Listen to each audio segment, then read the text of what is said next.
Welcome to Tactical Foul, you guys. I am Kev, and that is my friend Tigo over here. And we have got a lot to talk about. How are you doing today, Tigo? I'm very excited to talk Premier League with you, my good sir, Oh yeah. Oh yeah. especially Premier League. because, like, objectively, maybe not you, but, like, at least I know I don't really have a dog in the race. Like, I know I got a Spurs hoodie up there, and I was wearing it, but it's too hot in my office. I live in Oh yeah. Florida to be wearing a hoodie because that's like a winter hoodie. Yeah. But, like, I feel like I can at least come at this kind of objectively because I don't really care about the Premier League, like, at all. And it's kind of Right. nice It's to kind of not nice have to a. be able to, kind of speculate on who we think is going to win and why. And we've been talking back and forth about a lot of teams that we've wanted to see or look interesting at this point. And so what teams do you see? What do I you? think the best thing to do is we are very, very much easily in. We're in the middle of the transfer window, right? And I think we got to start talking about just like who do you think has been having a good summer? Who do you think has been having a bad summer? Like, what's going on that front? And I know that you brought him up before. So, like, Yeah, do you want to I talk want to. about? Let's Yes, talk about I want to. United. Listen, I want to talk about United for a second because I've been watching the preseason because I mean there's football's pretty dead at the moment unless you're watching the Olympics, which No one is. I haven't really been watching the Olympics because I just don't care enough about the Olympics, I guess. Anyway, It's a U23 tournament. Not very many people care about yeah, it. it's just not very important. But I've been watching the preseasons as many games as I can catch, and I've been able to catch some Man United games, and they looked very promising.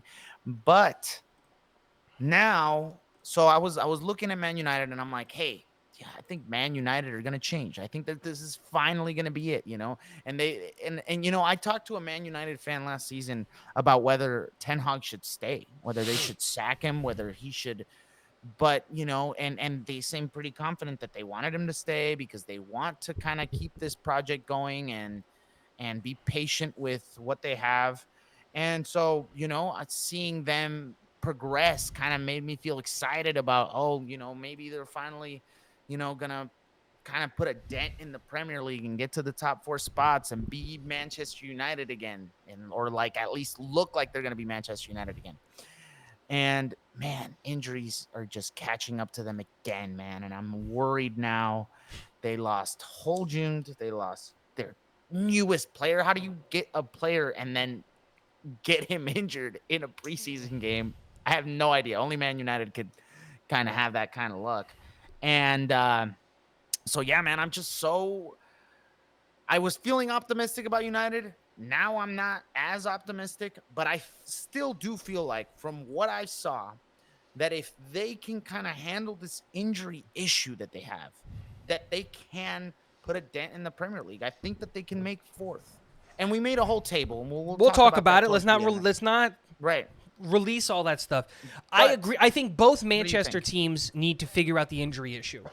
I think both of them do because United, City, all of that stuff. And I agree with you.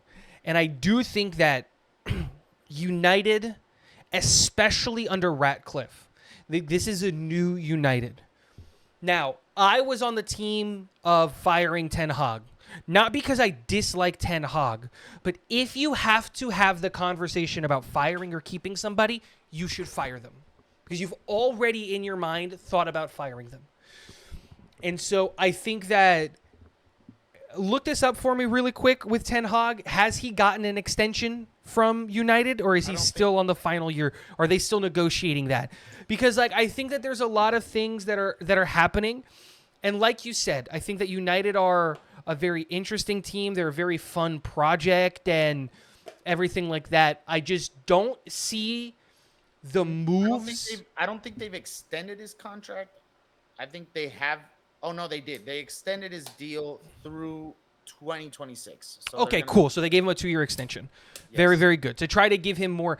But like my thing is this is there were areas of concern for United as a team that they have not addressed. I think we had talked about it too last season about his Jaden Sancho kind of fiasco that he had last Of season. course, and that came into the locker room and like that affected the locker room, and it seems like they're on good terms, and there are conflicting reports, but it seems like he might stay, he might go, whatever that situation is. That's what I hate about the transfer market. It's just I not love it. knowing. I love it. I know you love it. Oh, I it's the hate best. it, man. It's the I best. hate it.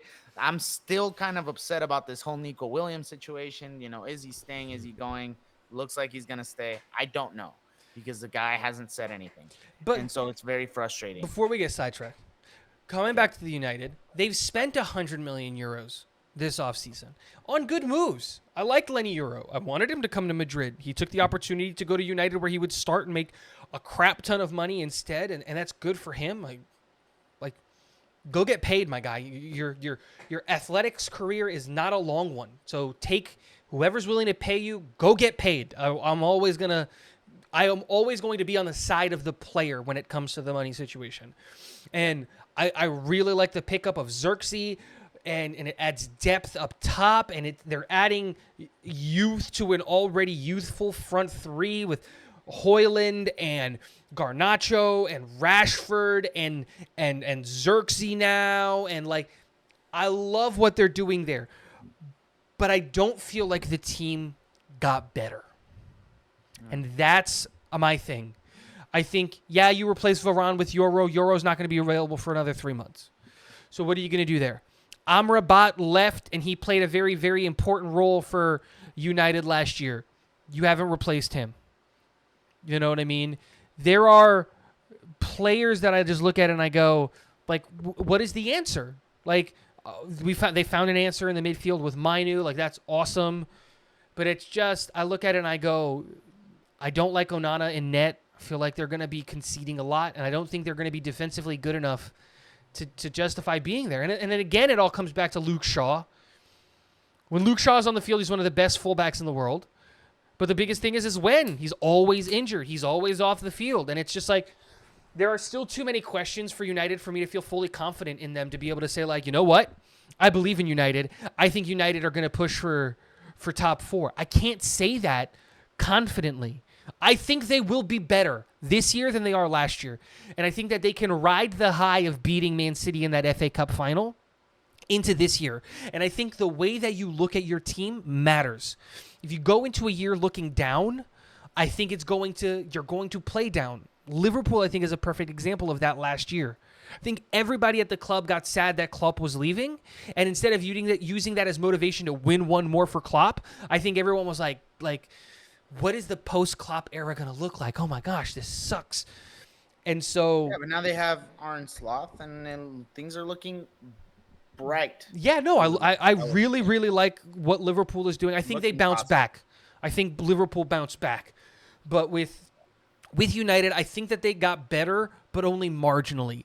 And will that be enough to compete with the likes of some of the other clubs? Like let's transition here into some of the London clubs that I think have actually gone out and tried to make their team better. Like in the sense of, like, let's talk about Chelsea, which is a team that I think that I want to talk about because I love what Chelsea have done up in this transfer market.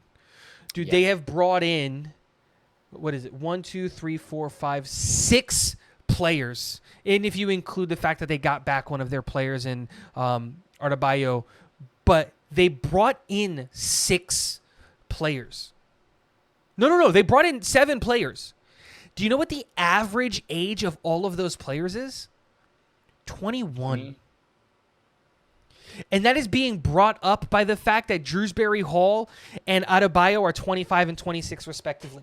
Mark Gui, 18 years old.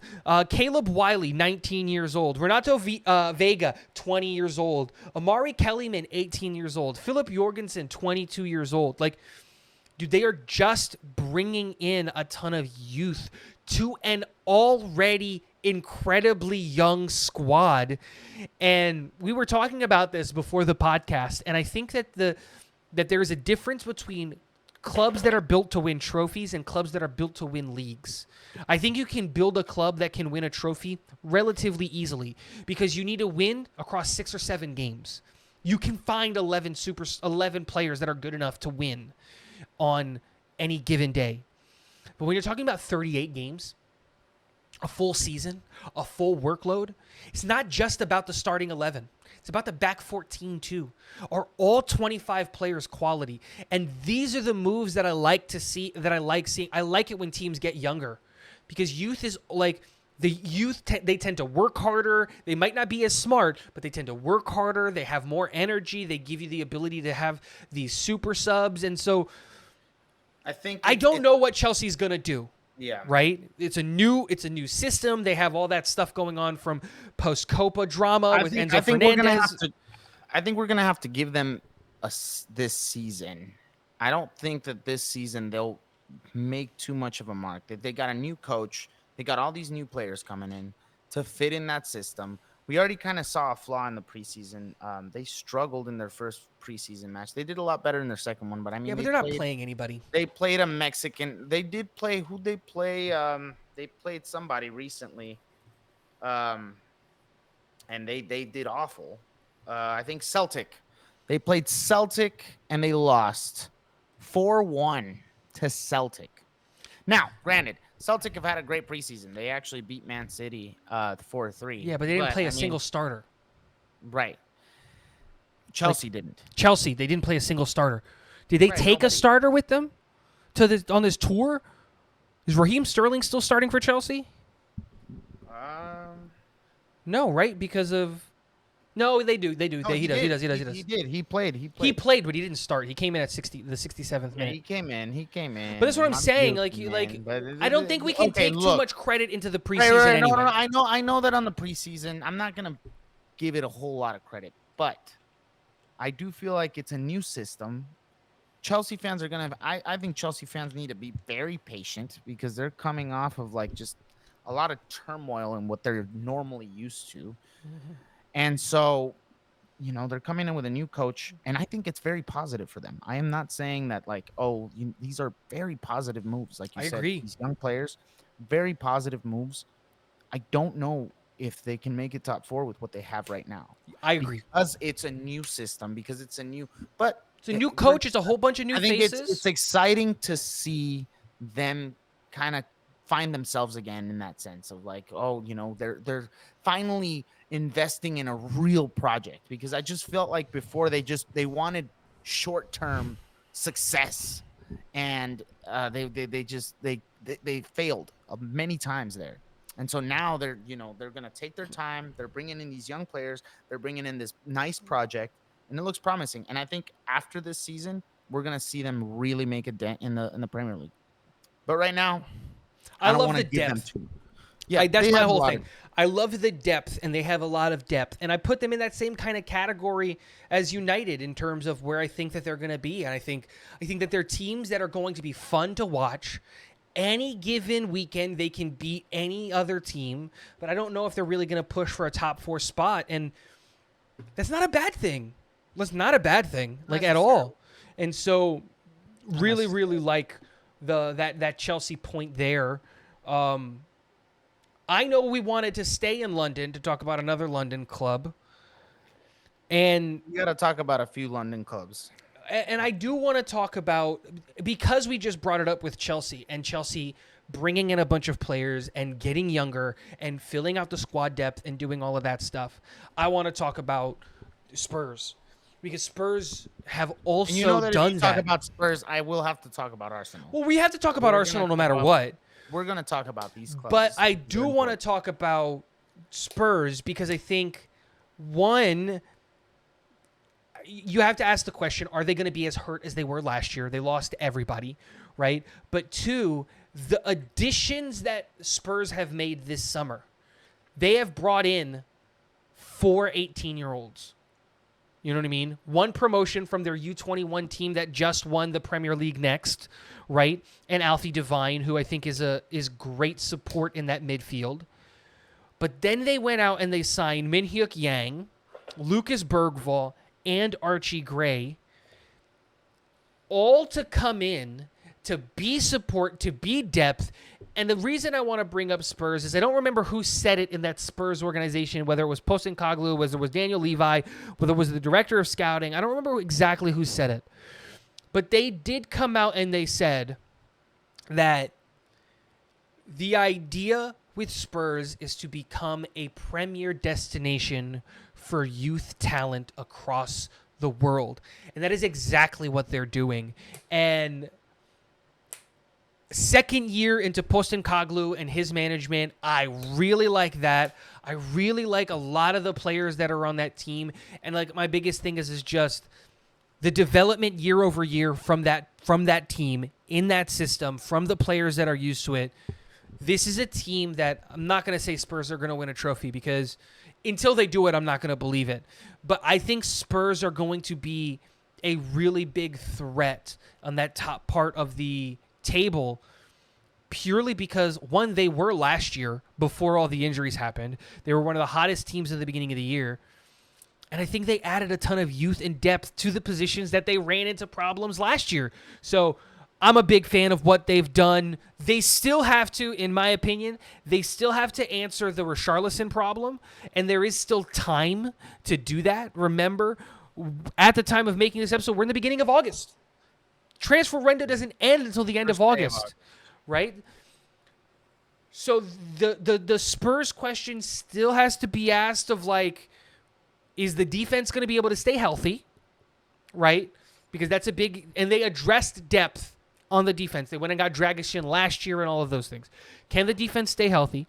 They addressed the midfield depth by bringing in Gray and Bergvall and Devine. They addressed the forward depth by bringing back Timo Werner on loan and all those things. But what are you going to do about the Richarlison problem? I don't think he's good enough necessarily to be up there. Can you find... They need a 9. They need a 9. And right now, that's Richarlison. I just don't love that option. Can you convince him to take a Saudi Arabia deal? Can you bring in somebody to come in? I don't know. What's going to happen there? Something is going on with the Saudi Arabia deals that a lot of players are just turning down. Well, they don't want to go there. Yeah, nobody wants to go there. And so that's tough within its own. And I think that, yeah, that Spurs need to really fix that Richarlison problem. But other than that, they have a fantastic squad, and the players that they brought in are definitely going to give them lots and lots of depth. So, and you know, Postecoglou is an amazing coach, and he proved it, I think, last season that he wants to change the mentality at Spurs. Mm-hmm. And so I do feel like Spurs are going to have an edge next season of, like, they're finally going to have another season under him, and just kind of, I feel like his system is finally integrated into this team.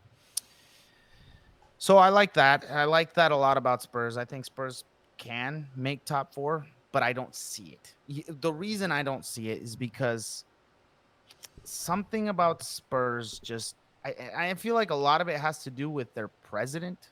I don't like how their president runs. I don't like Daniel Levy either. Very immature man, and he's not serious, and I feel like, which is the total opposite that I see from Postecoglou, and so that's where my issue lies with Spurs, and that's why I feel like I always have an ick with Spurs, because of that. I feel like their coach is just this flashy guy who's very zesty.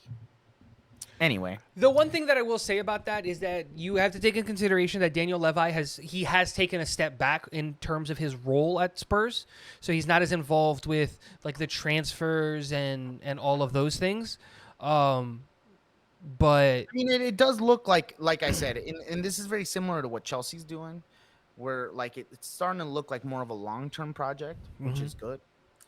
And, you know, so I do like it. Now, getting into long-term projects, I want to get into Mikel Arteta's Arsenal. Okay? It's the last year. I know that you don't necessarily love Arsenal, and that you don't see them being title contenders this season. But I feel like there's something last year that just gives me a vibe of, like, they want it again more this year, because they keep getting so close. I mean, it seems like every season Arsenal gets closer and closer to that league title.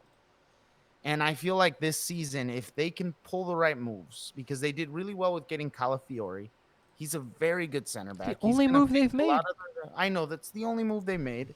So it's fair to say that they do need to fix this attacking issue. And I feel like Miko Marino will also be a good move for them, honestly. I mean, Again, looking at- their transfers that they're about to make, they finalized the deal for David Raya, right? They bought him from Brentford full time. Great. I'm not counting that as a real transfer because that was just bringing back a guy that you had on loan, right? right. Bringing in Calafiori, love that move. Calafiori was great at the Euros. He's going to play left back for them, and then he'll transition centrally once Saliba goes to Real Madrid next year. Awesome. They're fully full swing. I think the Mikel Merino deal is going to happen, and that's Declan Rice support. Totally love it. Still doesn't address the forward depth, and that's the biggest issue. Like, you can't ask Saka to Another play thing is that 45 games. They I don't know. Did they loan out Smith Rowe? I think they loaned him out. I think he's on But- his way out. He's on either on his way out or they just loaned him out. One of the things. So I do feel like they're definitely gonna go after. They definitely have to go after a winger or a 9, which is very important for them. They Need both. That's the thing. They need both. Okay. They need someone to play on the opposite side of Saka. They need someone to back up Saka, and they need to find a real 9. Like, here's the thing: even if you don't find a 9, Martinelli's been playing there. You have Kai Havertz playing there. Like, you have a bunch of players that are rotating there. But like, go get a real 9. Jesus. Like, that's the guy who's gonna win you the league. That's the guy that can. And you know what? Like, I don't feel like we give him enough credit for what he's done. He did a lot for City, and he's done a lot for this Manchester or for this Arsenal side. And so I don't want to knock him. I feel like he's doing great. I don't feel like they play in a system where they need a 9. They look like they like to play with their false 9 system, and they like to use pace on the wings, and they like to use pace to kind of outpace their opponents. And so I know I sound crazy and delusional, and you say I'm an Arsenal fan, but I'm really not. You are. I'm not. You are. I'm not an Arsenal fan. No, you are. All right, You're a closeted whatever. one. You're just not ready to admit it. I'm not an Arsenal fan. I feel like I like Arsenal because of Mikel Arteta, but if Mikel Arteta wasn't there, I couldn't care less. But I like how Mikel Arteta I like what he's done with this project. You're a think more than temporary anything. Arsenal fan. That's okay to say, dude. You're allowed to like I teams. mean, I'm a I guess Leverkusen fan temporarily because of Xabi Alonso. I root for them because and it's not even that Mikel Arteta was like a Barcelona legend. All he did was play for La Masia and then leave for Arsenal. It's because he's a not- mini Pep Guardiola and you love your boy It's Pep. It's not even that. It's not even that. It is. I like coaches that like even Postecoglou, like all of these coaches that are doing these, and Chelsea's new coach, I can't remember his name. I like coaches that want to take their time. The reason why I don't like Pochettino is because he wants to come into teams and expects to like save them, and I don't feel like he does. I don't feel Enzo like he does Maresca. good. And Pochettino was only given in his, because I'm going to defend my boy here. Pochettino was given one project as a manager, and it was a great just not project, good. and that was Spurs. He was there for 5-6 years, and he did a great job with that He Spurs was a team. And he Diego wasn't Simeone. able. He was a Diego Simeone of Spurs, No, in a sense. Yeah, Dude, I they feel were like out there. like- They made a Champions League final under him. So did Diego Simeone. Yeah, but they He don't did two play. Champions Simeone League plays finals. 12 men in the box because he's also back there in a jersey. That's how That- Pochettino would play it at No, times. that is objectively against the false, team- my guy. I feel That is like objectively especially false. against- Harry Kane was especially- scoring he was having the especially most goals against in City. Europe. You can't say that when Harry Kane is scoring the most goals in Europe at the time. But don't talk about Poch because you don't know about Poch. And then he left Spurs, and then he was never given a project. I know about Poch. How? If you just said he plays like Diego Simeone, even though he's never coached a place like Diego Simeone, and he doesn't coach and he doesn't play a defensive style like Diego Simeone, he plays a very possession-based, heavy attacking style from the wings. Human Son and Harry Kane were scoring bungles and bundles of goals together. You likes the can't counter say that. I know he does. That's why Heung-min Son did so well under him, because he likes the counterattacks. And Heung-min Son is a good dribbler and he's very fast. That's the reason. And Harry Liking Kane, counterattacks doesn't mean you play defensively. You can You play on transition well and not be a defensive team. Those two things are not the same. he plays more defensively than he does offensively. Even if he doesn't play like Diego Simeone, that's why I said he's the Diego Simeone of the Premier League, in my opinion. He And he's doesn't play Argentine, that way top though. that off. Like that's the whole thing. It's high pressing, attacking football. That's like if you look up Pochettino's style of coaching, it'll literally say Pochettino favors a very high pressing, attacking style of football. I don't see it. I don't see it. I feel like he's very Because dude, if you're saying that he's playing, it's because you haven't watched enough of the teams that he's coached. I've watched it. But then how are you saying that? I watched his PSG. I saw his Chelsea. I saw his Tottenham at times, because I'm not a big Tottenham fan, right? But like, I don't see. He uses a 4-2-3-1, which I'm already not very happy about. I don't know, man. Again, like you're saying one thing, but like it's just objectively not true. I've watched Poch his entire. The only time I can objectively say I did not watch Pochettino was when he went to PSG, because no one's watching French football. I saw him at PSG, right? Because that's when PSG made it. But I know for a fact that after 6 years, after 5 years at Spurs, he's not going to go playing defensive in Ligue 1 with Kylian Mbappe. Like, it's just not a thing that happens. And I watched Chelsea last year. They didn't play defensively at all. When have we seen Poch really bring a team and make it good? Spurs. He took that Spurs team to a Champions League final. One time. Dude, when was the last time Arsenal made it to a Champions League final? What has Arteta done? I feel like it's the same thing as saying Tuchel brought Chelsea to a Champions League final. No, he won a Champions League. No, but Pochettino didn't win a Champions League. No. Tuchel won a Champions League. Right. And are we gonna sit here and say Tuchel's a good manager because he went and won Champions League? No, but are we gonna say that? No. Well, I do think. Well, how can we say that about Poch, because he made it to one Champions League final? It's not about just that. You asked what he did in that time. That's what he did. Now, if you want to discredit that, that's on you. But in 5 years in Spurs, he turned that club around. Harry Kane, under him, was the best striker in the world. Heung-min Son became one of the best left wingers in the world. Like, Hugo Lloris was one of the best goalkeepers in the world. That is all his management and him being there. The problem was that he left Spurs and went to PSG, and PSG don't want a project.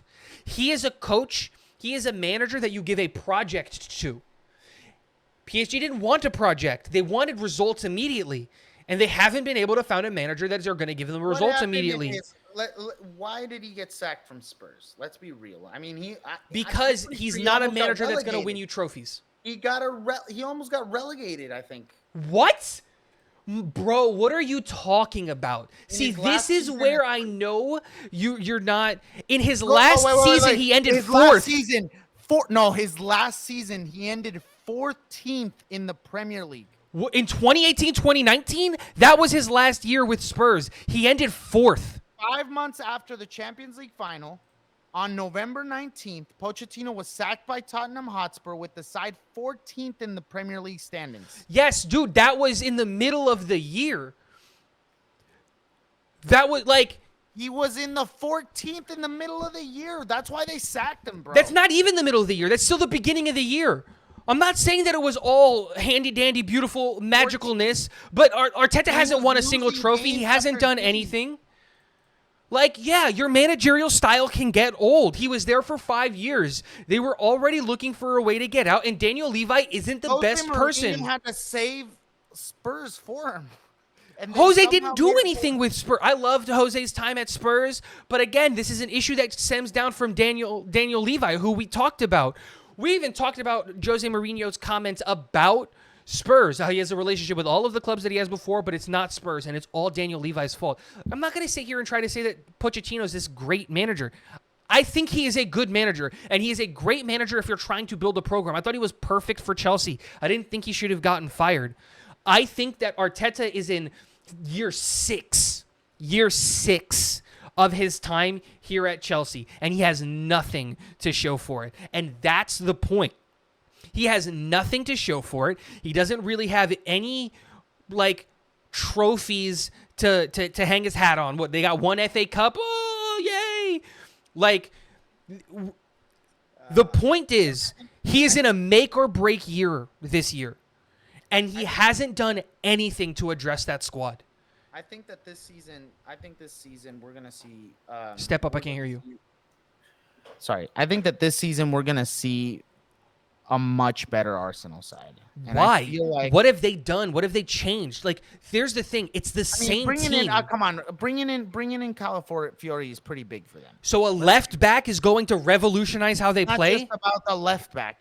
Yes, because you know what? He's a ball-playing defender, which is what they've been needing in that side. So the left back is going to address the issue when Saka doesn't have to play or fix the 9? Listen, I'm not saying that they don't need another attacking player for them to be complete, but they get that attacking player and they're going to be contenders. But they're not that's the thing. They're not in the market for one. Well, Dude, they've already spent 100 million euros, and they're expected to spend 50 million on Marino. The market isn't over. We'll wait and see where they're at, but I genuinely feel like they're going to come into this season and I think they're going to get even closer and they have proved that, because every season, if you really look at Arsenal, every season they've gotten closer and closer. I feel like this is going to be the season. Yeah, and they're chasing a team that is sprinting away from them in Manchester City. And let's talk about Man City, because let's talk about Man City. Man City is the team that won the league last year. They won the league last year. They're 1 year removed from winning the treble, and they haven't lost a single player. And then you take into consideration that Man City got hurt a ton last year. I feel like Arsenal to catch City, they need to add players, and they haven't done that. One 22-year-old Calafiori is not enough to bridge the gap to City, because going back to what I was saying, City is not just about the starting 11. They are 25 deep. 2 points away last season without Calafiori. And City got hurt. Listen, with the same gaps that you were talking about. Bro, it doesn't matter if City got hurt. Yes, it does. City got hurt, and Arsenal still couldn't catch them.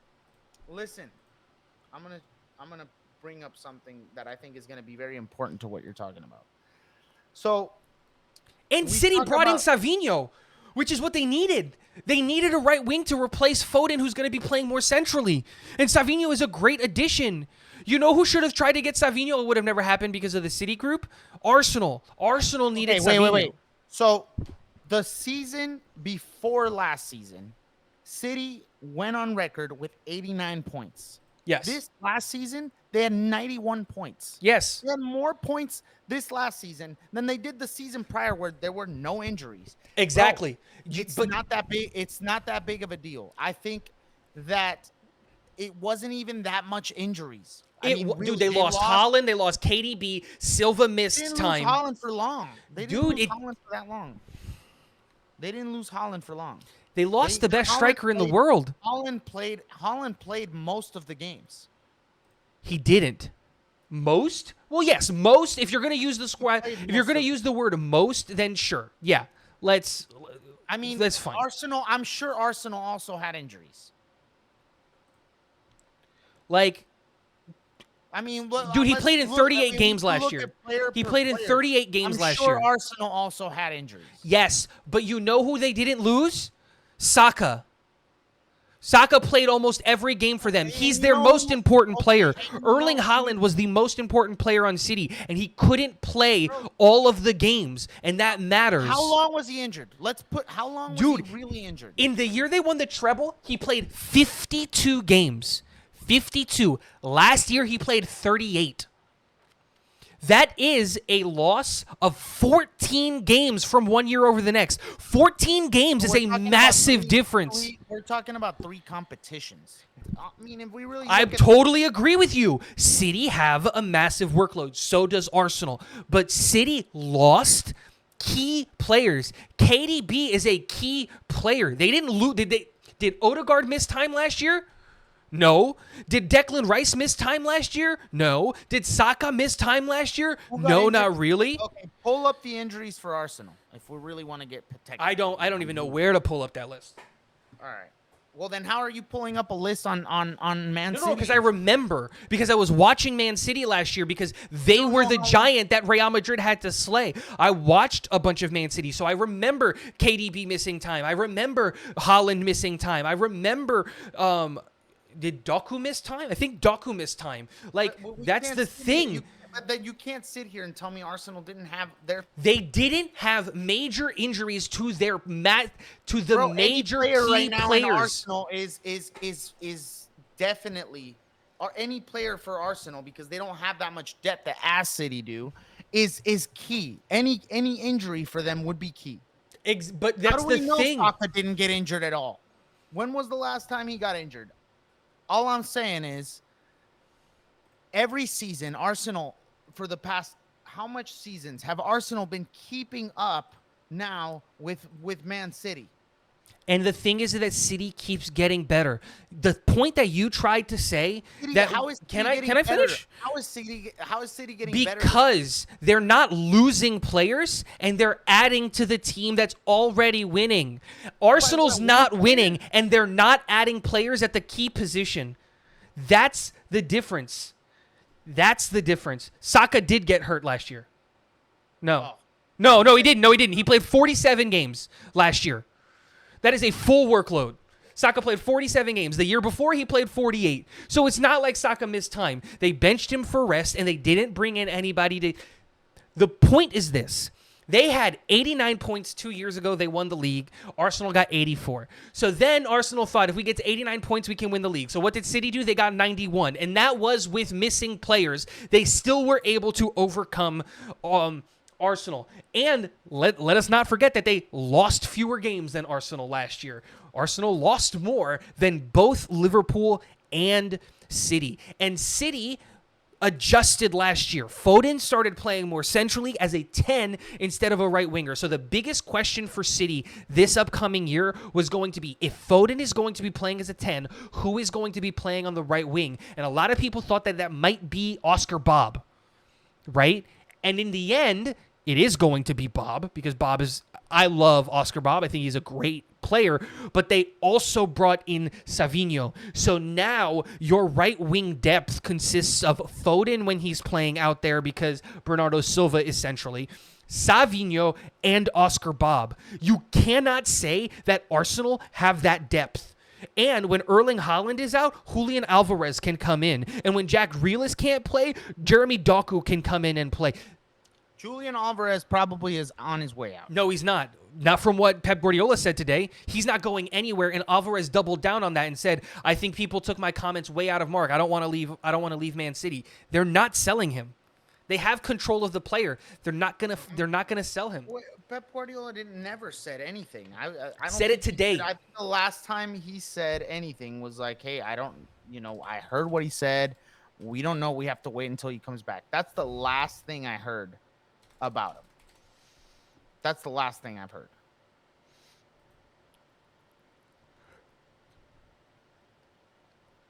Alvarez says that he never said anything, and Pep Guardiola offered a blunt response after their game saying that Julian Alvarez isn't going anywhere.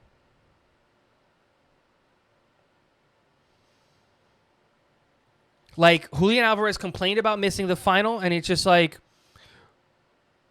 he's not going anywhere. So, again, I think he should leave. We talked about this before. But it's depth. It's about 25 players. The 25 players on City are better than what Arsenal have. KDB, Kovacic, Bernardo Silva, Rodri, Calvin Phillips, James McAtee. Like, they're all better options. KDB is aging. Let's be real. He's aging. He's not going to be as important, I feel like. Because, and you know what? They've moved Foden in centrally. And you know what's crazy is I'm telling you about Man City wearing a Man City shirt.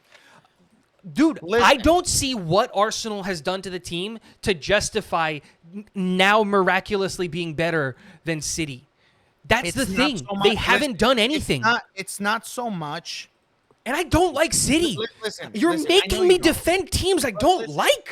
Listen. I want you to listen to what I'm about to say. Stop I feel making me like defend teams I don't like. My thing with Arsenal is I don't feel like they're gonna do any worse. I don't feel like they're gonna do any worse than than they did last season. I just don't see. I totally agree with that. I don't feel like they're gonna do any worse than they did last season. I think they're going to be the same team that they were last but year. I feel like Man City will. I don't see that. And that's where I know you don't see that, but I do. And I could tell you this as a Pep Guardiola fan, something ain't right with that City team. Something ain't right with that City team. Just to see like the way they played the last half of the season. I mean, they were scraping wins. Yeah, when they got hurt.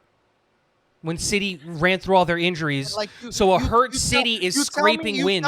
But how are you going to sit there and tell me they got all this depth and then tell me that, oh, Dude, but because they got yes, hurt. they have depth. They have depth. That's why they survived. That's what I'm saying. Their depth carried them to 91 points.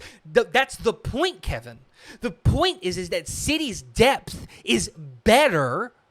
Julian Alvarez is better than anything that Arsenal have at the number 9. Erling Haaland is better than anything that Arsenal have, period.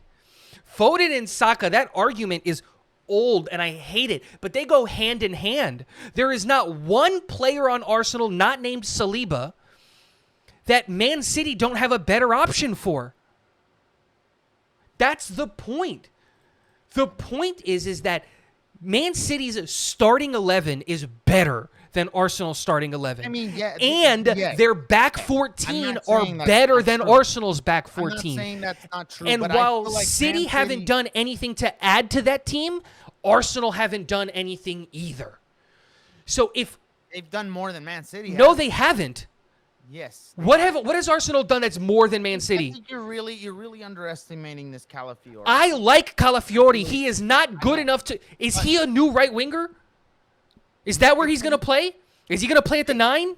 But they okay. Listen, That's what they Arsenal- need. Arsenal did not lose last season for a lack of goals. I'm gonna tell you that right now. They didn't lose last season for a lack of goals. They had a good amount of goals. They had just a little bit shy of what Man City had. I think when we look at defense, I mean, defense is very important. I feel like They were 8 goals behind City, and that is a City with a Haaland in a down year because he missed time. How many more goals do they score? you're making a lot of excuses for Haaland. It's not which I don't excuses. get. It's not excuses. That's the truth. Dude, he scored 34 goals last season. He had an excellent season. Like 38 goals last year. That's They an were- excellent They year. were That's still a down year for Haaland. 5 goals. No, They were 8 5 goals. goals behind. No. They were in the Premier League. They were No, overall. 5 goals. 5 goals behind Man City in the Premier League last season. What do you 5 say? goals. The list I'm looking at has them with 94 goals versus Arsenal's 86. That is 8 goals. No. You're looking at it wrong. Goals 4. Yep. Man City had 96. Arsenal had 91. That's 5 goals. Where are you seeing that? Goals against. That I'm just looking at the standings for the Premier League on 23-24. Just go on Premier League, put standings, and then it says on 23-24, they had 96. I think you're looking at an overall season, but I'm looking at the Premier League. They had 5 goals less than Man City in the Premier League. And they had 29 goals against to Man City's 34. And they had the same goal difference. Whereas now they're going to add even less goals to that and about the same amount of goals that they already, Why are they going to get less goals? because they have a better defender now. They have one of the best defenders now in the Premier League. It's And in gonna he's a help left them back. play from the back. He's a left back. Okay, but you're going to compare him to Zinchenko? I'm not, dude. Arsenal conceded the fewest goals last year. Cool. City conceded the second lowest goals last year, and that was a hurt City. They weren't Arsenal on scored. defense. Arsenal weren't scored on the defense. second most goals.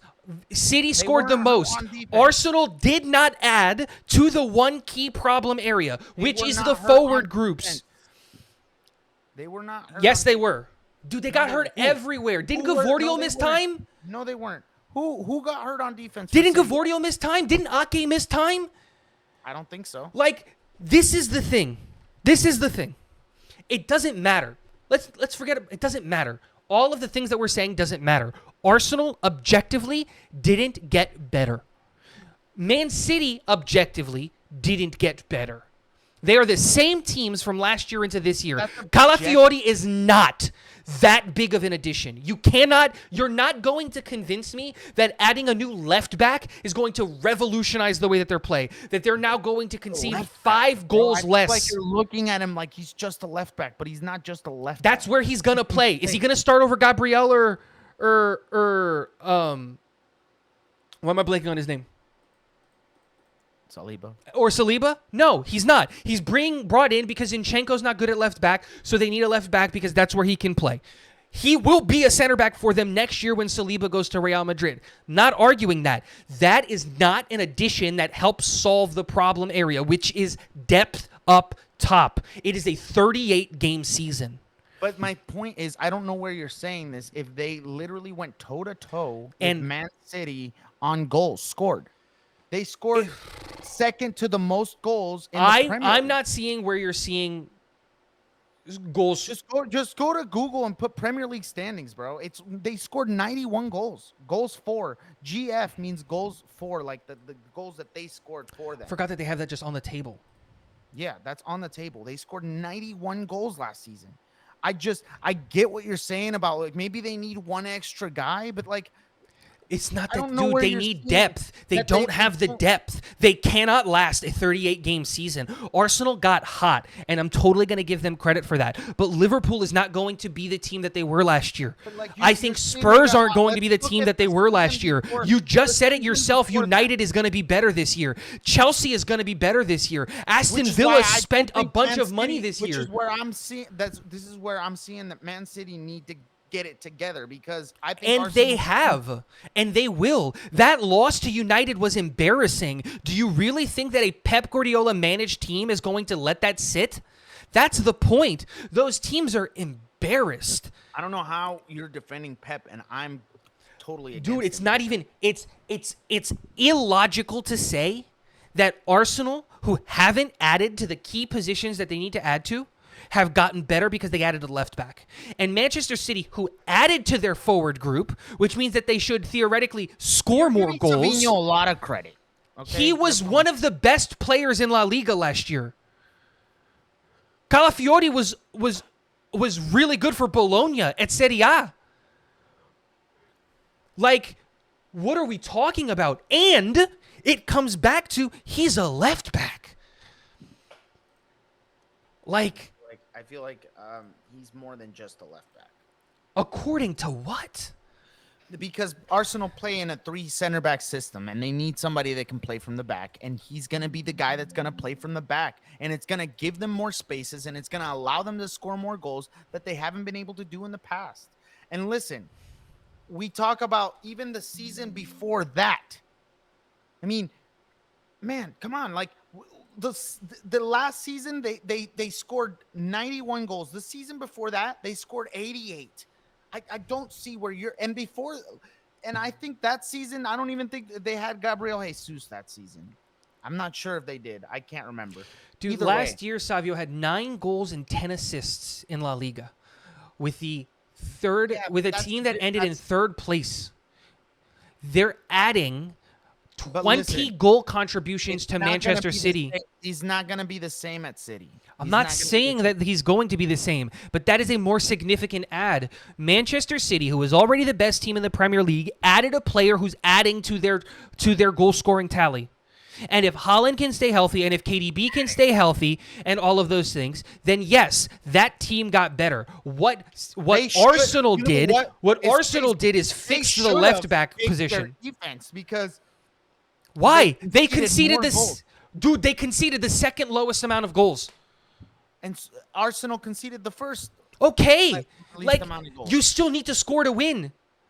And this is the thing, is that City got better, Arsenal didn't. But the other teams in the Premier League are also going to get better. Spurs are going to try to catch up to Arsenal. Liverpool is probably going to do better than Arsenal. Villa has spent a ton of money. Newcastle and Chelsea don't have any European football to play. So they can focus 100% of their time on... You said it yourself that United are going to push for top 4. The only way they can push for top 4 is if they're taking games off of guys in the top 4. You got to beat Arsenal. You got to beat Liverpool. You got to beat... We've seen this before, and Arsenal prevailed. When?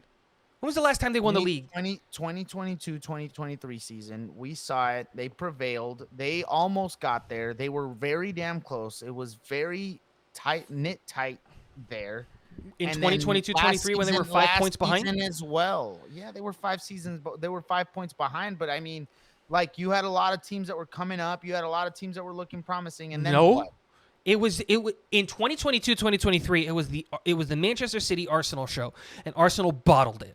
Because the closest team to Arsenal was Manchester United with 75 points. The league was not competitive in 2022-2023. In 23-24, it got a little bit more competitive, but it was a 3-team race, and it was really a 2.5-team race because Liverpool was having a follow-up down year, is what I'll say.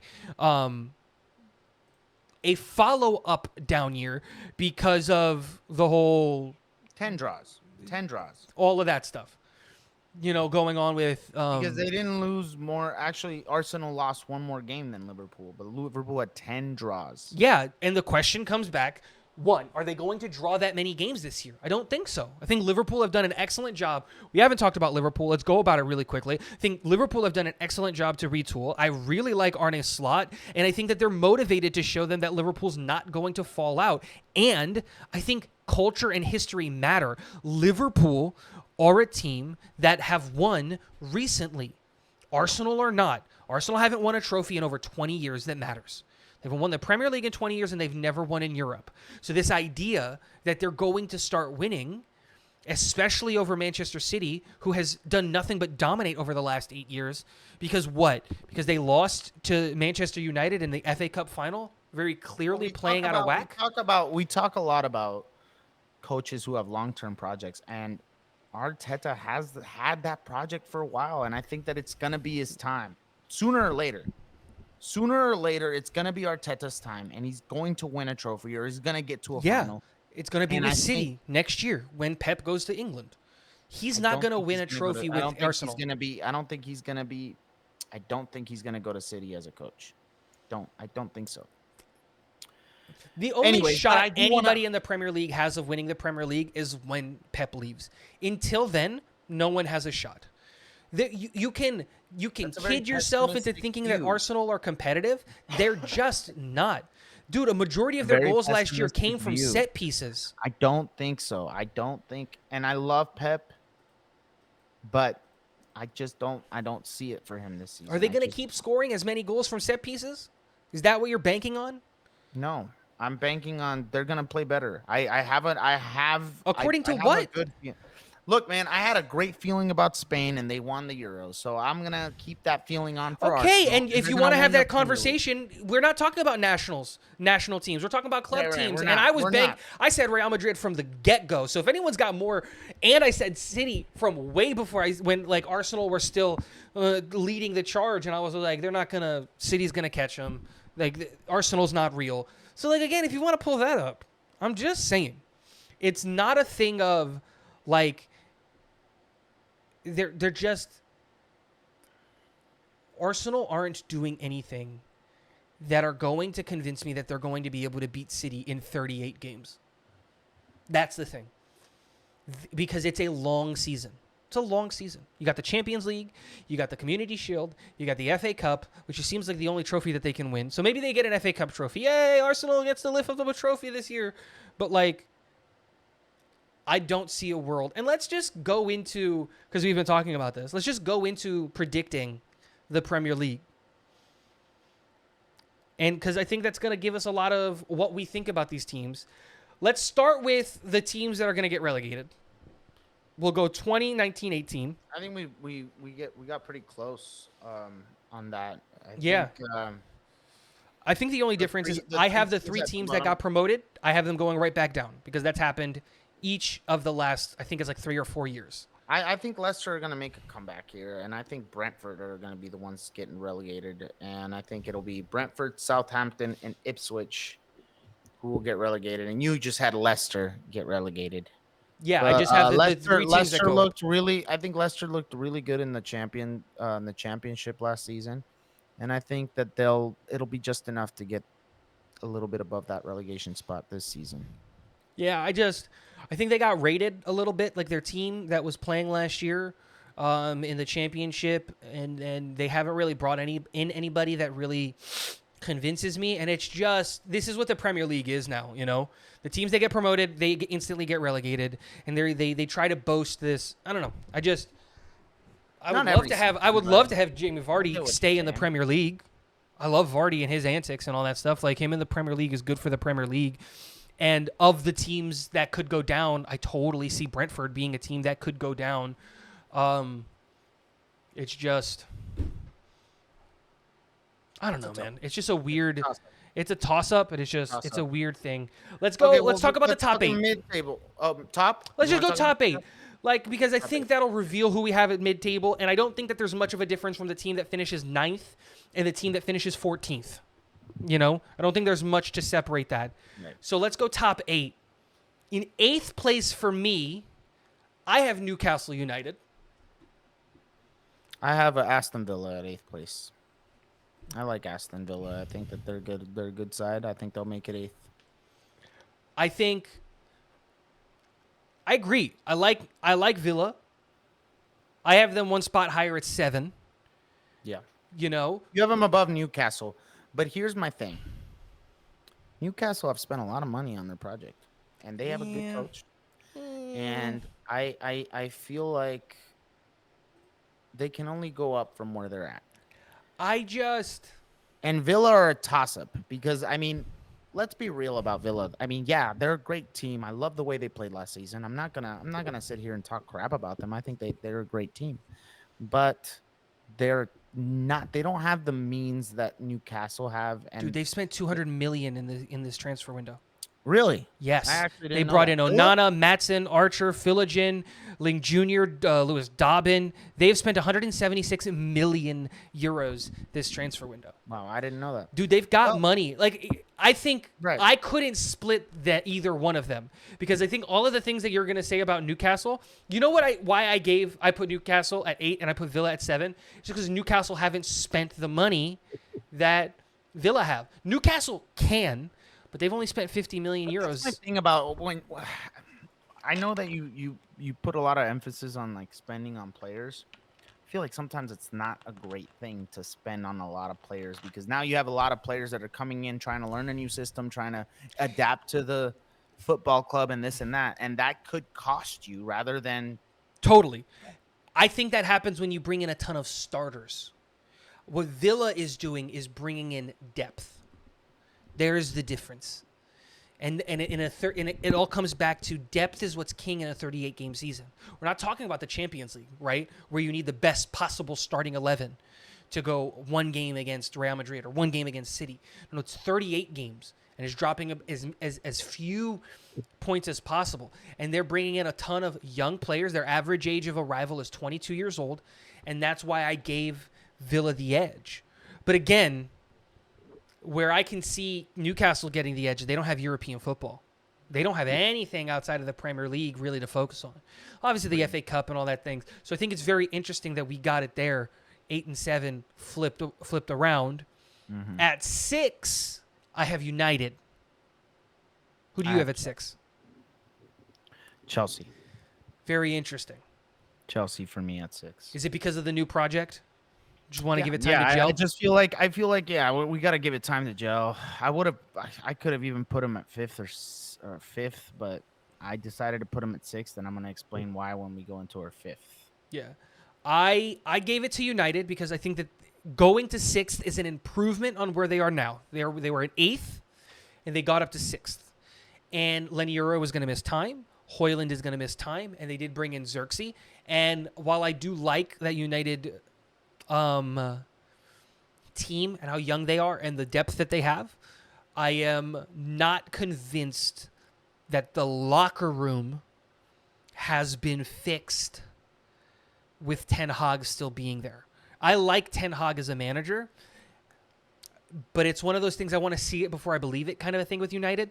There are some teams where I just kind of like believe it. I don't need to see it.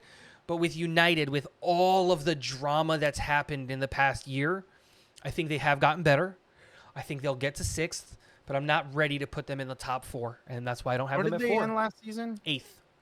8th. Yeah. It's crazy because the season before that they were 3rd, and I mean, not a great season. But anyway, 5th. That's where I have Chelsea. I have Spurs at 5th. Okay. And I like Chelsea. I think Chelsea have a good project in their hands, and they could have been 5th too. But Spurs are a little deeper into their project, looking very promising. Good coach. Yeah. I mean, obviously, I think that if Daniel Levi is stepping aside, like you say, it's definitely going to be good for the team, and it's going to give them that positivity, and they'll make the 5th, and that's where I have them over Chelsea. I have Chelsea there at 5th. I really like what they've done this summer. We talked about it, bringing in a ton of youth and all of that stuff, and I think that they've got so many young players on this team.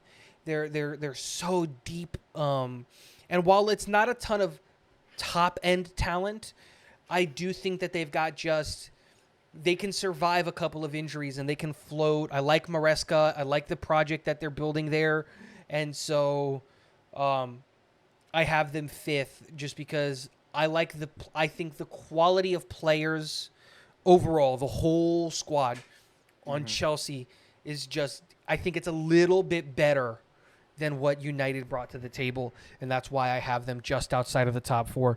Going into the top 4, at number 4. I was getting good. It's getting good. At number 4, I have Spurs. You have a lot of faith in Spurs, man. I'll tell you what. You got a lot of faith in Spurs. I think if they can stay healthy, and there's a big if. I think you have the same faith in Spurs that I have in United because I have United going for. United's another one if they can stay healthy, right? I have the same excuse that you do for Spurs. I think that if United can stay healthy, they're going to be at 4th. I think that they're a 4th type team. If they can get it together, if they can play the way, at least that from what I watched in preseason. And I know preseason doesn't say a lot, but, United play well. Ten Hag is a good coach, and if he can have them playing well with no injuries, I think he can slither his way into 4th. Yeah, I really, really like the defensive additions that have been added to. I really like the defense that Spurs has with Vicario back there, Pedro Porro, Udogie, Mickey Van de Ven, Romero, Dragishin. I really like that we've seen that Archie Gray can play as a center back if they need the depth there, but he's more traditionally a midfielder. I just really like Spurs, what they have done to really adjust the team. I think, again, you could say this with every team, but I think specifically with Spurs because they were hit with so many injuries last year. If they can find a way to stay healthy, they've got a really good group of guys that I feel really confident in. I'm not going to sit here and say that they're going to win a trophy because I don't feel that. But 4th place, I think that they definitely can get there. I think the same thing. I think the same thing here about when I look at my 5 and 6. Like I could have put Chelsea at 5, Spurs at 6, or I could also have United at 4 or Spurs at 4 too. I wanted to put United higher. I wanted to put United higher. I just don't know. The locker room issue matters, and I don't know if one. I feel like the locker room issue is a lot better than it was. I agree, but better doesn't mean good. If it was crap and it's better and it's slightly less. What worries you about the locker room this season? I don't know if you come back from those Sancho comments. I don't think you can. But him and Sancho had positive talks. It looks like Sancho might. Yeah, behind closed doors, we don't know what those things are. But the things that he said about Sancho and the things that Sancho said about him, I think those things linger. I think Rashford, it lingered with Rashford and all those things. I'm not willing to say that locker room's in a good place. It speaks a lot that they renewed his contract, I think. I don't know if they would have renewed his contract if he had lost the locker room. And losing the locker room is very big for a coach. You know that. I agree with you, but I think that was I talked about it earlier. If you already having conversations about firing a guy, you should fire him. They already had those conversations. And the extension was there to say, hey, we're not going to fire you next year. Don't worry about it. I don't think it was an actual extension to like, it was like a hey, relax, you don't have to worry about your job kind of thing to try to get him in a place where he can manage that team well. I don't know if you come back from those locker room comments. You can, I just don't know if you do. And that's why I have them at 6, Chelsea at 5th, Spurs at 4th. At 3rd, I have Arsenal. Surprise there. 3rd. I'm actually surprised you even put him at 3rd. I thought you would put him at 4th and have Spurs at 3rd for some reason. No. I'm not that. I like Spurs and everything like that. I think Arsenal is still one of the top clubs in the Premier League. I just don't think Arteta is a manager that's going to win you a trophy, and I don't think Arsenal have done anything to address the major issues of their team. Now, if they go out and they bring in a winger, I'll reevaluate this list, but it doesn't seem like they're going to, and it seems like the only other addition they're going to have is Mikel Merino, and that doesn't address their depth issue up top, and so that is my concern there, and I do the team that I have in 2nd, we'll talk about it, I think that they are going to have a good year. 3rd, I have Liverpool. I think Liverpool is such a good team, and I mean, I wouldn't be surprised if they were to take that 1st or even 2nd spot. But, you know, you're in a transition season with a new coach. And, you know, they got to figure out. I feel like they still got to figure out what to do with Salah and some of the older guys. But they're still a great team. I mean, they still have Luis Diaz, which we talked a lot about in the Copa America. He's a great player. He's a fantastic guy. They got Darwin Nunez, who's very unlucky. I mean, let's just say he's the best worst striker on the world, man. Like it's so crazy how unlucky he is. This is why I can't put them in 1st or 2nd. This is why I can't, because I love Darwin Nunez. I think he's such a good striker. If he can finally just duck that like unlucky stuff that he has and put away the chances that he creates, because he does really well at creating the chances and putting himself in good positions to score. If he can put those away, then yeah, I could see Liverpool being in 1st or 2nd, but until then, they're a 3rd place team for me. I obviously I disagree wholeheartedly because I have Liverpool in 2nd, and I think that there are a couple of things that I think that you're ignoring when it comes to Liverpool. One, you talked about Mohamed Salah and his place there, and we know that Mohamed Salah's older and all of those things, and totally get that, 32 years old. I don't think he's lost a step, Mohamed Salah. I don't think he's lost a step yet. We'll see in this upcoming year, but I don't think he's lost a step. Also, I think Diogo Jota is one of the better right-winger backups in the Premier League, like in terms of like just depth. Forward, though. No, he plays on the right primarily for them.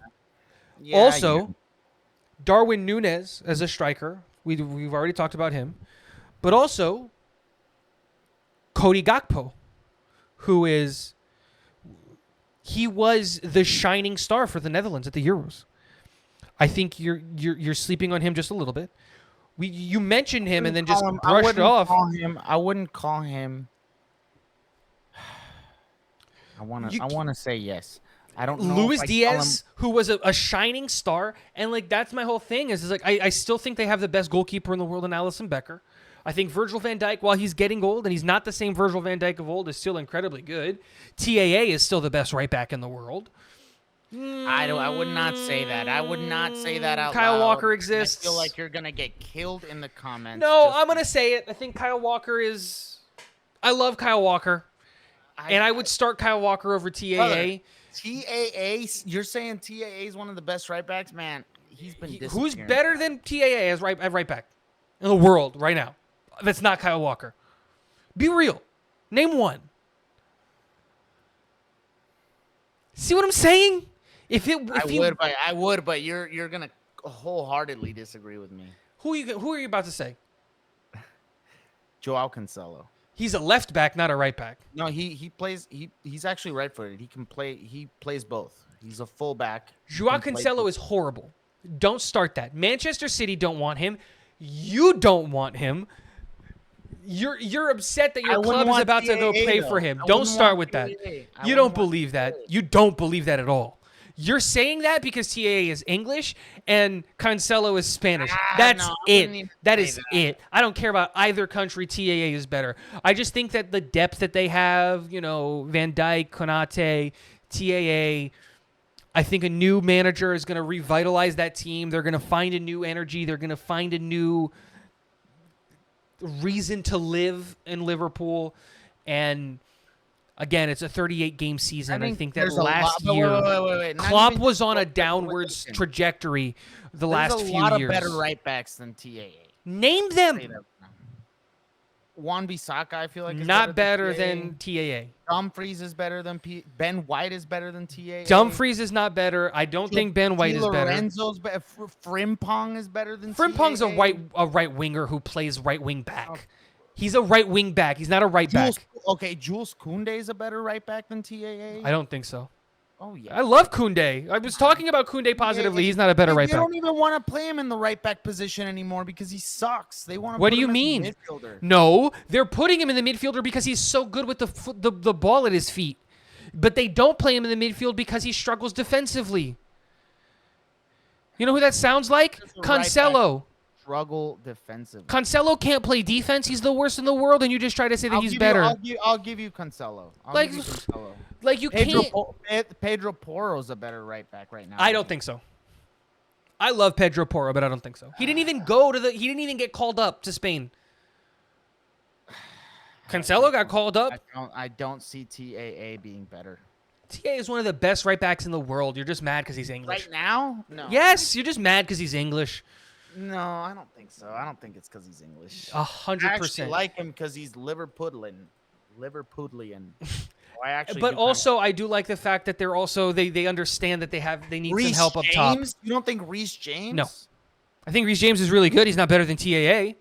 Dude, you can keep going. There's one player that you can name, and I told you not to name him. That's Kyle Walker. Danny Carvajal is. I love Danny Carvajal. We're going to replace him with TAA next year for free. Like, no, he's just not. I don't want TAA on Madrid, to be crazy, honest. Though? I don't think there's not a lot of English players that go to Spain, dude. The only one I can even think of is Beckham. Jude Bellingham. Whatever, Jude Bellingham. You just need one. Not a ton of English players go to Germany. Harry Kane's there now. He's the best player in the Bundesliga. Like, you just need one. English players don't leave England, and that's why they're not going to win anything in Europe. But I have Liverpool second. I think that they're going to bounce back. I think Arne Slot is going to give them a lot of. I think it's going to give them a new lease on life, and I don't think Liverpool is the type of team that needs to get going. If that makes sense, you know what I mean? I think Liverpool is the type of team where they have the type of quality to get back to the top. Like I said, I could have had him on first or second. I just don't know if now's the time. Just because when you have a new coach, it's a toss up, man. It's a toss up. They could either go really well. I get it. I get why or you they could haven't just even not. mentioned who your number 2 is. I'm going to right now because everybody's gonna. Manchester City is number 2. So you have Arsenal winning the league. Manchester City is number 2, and Arsenal are winning the league. Yeah, no, that's not going to happen. Okay, well, we'll see about that. No, I can say that confidently, like with my chest. It's not going to happen. Arsenal's not going to win the league. I hope you can, because if they do. win, you're gonna have to show face in this podcast. Oh, I will. I'm a post this. I feel I'm so going to make confident sure. that Arsenal aren't going to win the league. I'm going to make sure that I record this bit when they win. Bro, they're not going to. They haven't gotten better. Hold on, Arteta's hold on, not a hold on. manager that wins Hold on. trophies. They haven't won When- since 2002. Like, come on. When they win, I will record this exact moment here. We'll play it back. And I will listen. I'm gonna play it back right in front of you. You're gonna be like, I don't even know what you're gonna say. I'll go buy an Arsenal jersey. I'm so what- confident that it won't happen. Listen. I'll put an Arsenal. I'll never put it on my skin. Listen, but I'll so put an that's- Arsenal jersey right there. It's That's not going to happen. They're Okay, not that- good enough. That's it. If Arsenal win the league this year, I'll you put an better- Arsenal jersey right there. I hope you do. I'm never gonna put it on, but they're not good enough. Literally, We're going to be halfway through this season, and we're going to be talking about the fact that they should have fired Arteta. Like, honestly, if any team is going to start off slow, it's Arteta. Because this is the time. How many years has it been of almost winning? And then you have an opportunity to go get better. And instead of spending the $100 million in the forward group where you needed help, you spent it on a left back. And you still can't get rid of Ramsdale. Like... I don't know. That team hasn't done anything in the last 5 years that convinces me that they can win a Premier League. That's not even that. That's the wrong statement. Second. The right statement is this. City haven't done anything to tell me that they're going to lose the league. City are the best team in England, and it's not close. City You're going to say, 91 points. 2 points, 89 points. Hey, man, I'm all for Guardiola. All right, I love him. He's a great guy. Did a lot for my club. But he's going second this year. I just don't see a world in which a mini-me beats the original. Mini Pep Guardiola at Arsenal isn't going to beat the actual Pep Guardiola at Man City. You can call him a copy all you want. No, not a copy. It doesn't. A copy means he does the mini-me, same exact whatever you things wanna- listen, at the same level. He's whatever not. you want to listen. You want to criticize. Arteta's a mini Pep. We shouldn't even call him Arteta anymore. It should be mini Pep. What you have what your thoughts on Arteta when he wins the league, okay? No. We've already talked about this. What happens when they don't? What are you gonna do when they don't? And don't say buy a City jersey because you already got one. What are you gonna do? You're gonna buy a Real Madrid kit? You're saying it with your chest that Arsenal's gonna win. What's your punishment? What's your punishment? You're gonna put a Spurs jersey back there?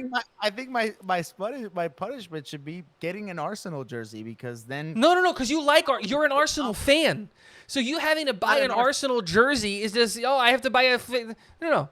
You're gonna put a Madrid kit back there when Arsenal don't win the league? You know what? I will personally buy you know what? I'm even gonna go as far as say I will wear this jersey. I will buy a Spurs jersey and wear it. That's how confident I am that Arsenal will win this league. Arsenal winning the league. Team that hasn't won a trophy a trophy that matters in 20 years and never have done anything in Europe. And Arteta hasn't been able to copy his mentor as good as he is. Team who have gotten close to City in the past, I don't know how many years since Pep Guardiola has joined. Liverpool were 1 point behind City in 21-22. Liverpool were that's a bad year. Liverpool won the league in 2019-2020, 99 points, 17 points clear of City. Okay, fine. Other than Liverpool, in the past 5 years, Arsenal have been there. They've been there. In the last 5 years, Liverpool has won the league and gotten second. Arsenal have what? Gotten 2 seconds? So now they're going to win the league? And they're getting closer. With a coach who's not bringing anything original and he's just trying to copy the guy who's actually winning the league. At least Klopp brought something original to the table. I mean, did he though? Yeah, he was a different style manager. All he did was just use a different kind of pressing, and it was. At least it was different. Mikel Arteta's just carbon copying what Pep did at Manchester City, but he can't do it as good because he can't hold 65% possession.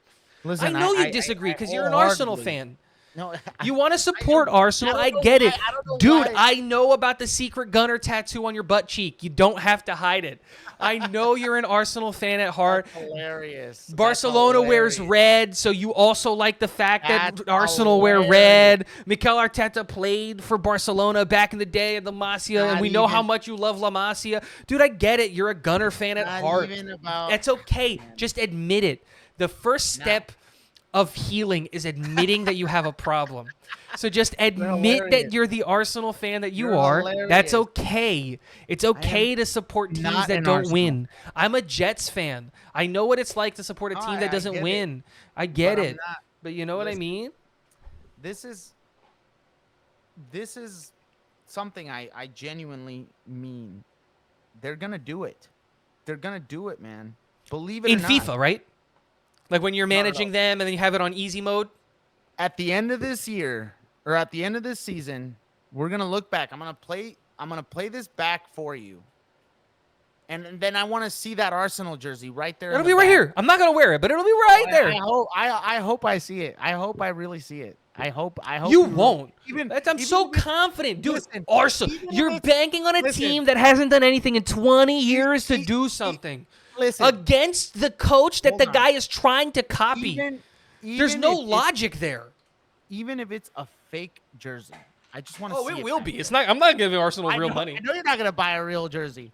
You're gonna buy the fakest jersey, but Arsenal's just gonna be can't- spelled wrong. Listen, I can't wait to just see it up there. I can't wait to see the Arsenal colors. You won't. You won't. shine up there. I'll send for and you know It's gonna what? be I'll very send beautiful. you. I'll send you It's gonna the be very the. beautiful.